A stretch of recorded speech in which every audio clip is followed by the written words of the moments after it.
Serial मन अति सुंदर में राधिका को जले कार्ड पर चंदन दिखता है और वह कहती है यह उसी का होगा जिसने कार्ड जलाया है। दादी को याद आती है ये मेरे हाथ में तो चंदन था, ग्लव्स में भी है, कहीं राधिका को मिल ना जाए क्योंकि मैंने पीसा था और फिर ग्लव्स पहनकर उसका कार्ड जलाया था।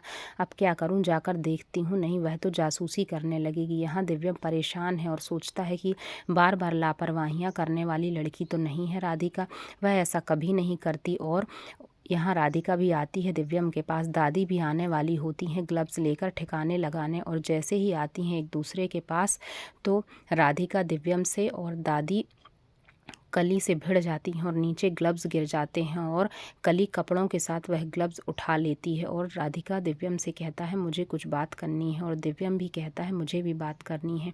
यहाँ दादी चिल्लाती हैं और वह कपड़े उठाकर ले जाती हैं और कहती हैं कि मैं रख दूँगी इन्हें डस्टबिन में, और फिर जब वह जाने लगती हैं तो पीछा करती है उनका कली और फिर वह डस्टबिन में डालकर ग्लव्स चली जाती हैं। यहाँ पर दिव्यम और राधिका कहते हैं हमें कुछ दिन नाटक करना पड़ेगा, तभी पता चलेगा कि इन सब के पीछे कौन है। तभी माँ कहती है इनके बीच में क्या चल रहा है, मैं पता तो करूँ। उन्हें देख लेती है एक साथ और उनका पीछा करती है कि ये सब क्या करने वाले हैं, और फिर वह परेशान सी हो जाती है। जब देखती है वह फिर से सुबह तो दोनों फिर लड़ रहे होते हैं, चिल्ला रहा होता है दिव्यम राधिका को कि तुम क्यों ले आई सामान, मुझे तुम्हारा कोई सामान नहीं चाहिए तुम्हारे हाथ से। और फिर दादी कहती हैं ऐसे कोई लड़ता है, पति पत्नी ऐसे लड़ते हैं क्या, तुम्हें प्रेम से बैठकर बात करनी चाहिए। और राधिका दिव्यम एक दूसरे को बहुत चिल्लाते हैं और चिल्लाकर ऊपर चला जाता है दिव्यम, और दोनों का जो प्लान था वह सक्सेसफुल हो जाता है। कहती है सास कि मुझे समझ में नहीं आ रहा है कि यह लड़ाई कर रहे हैं या फिर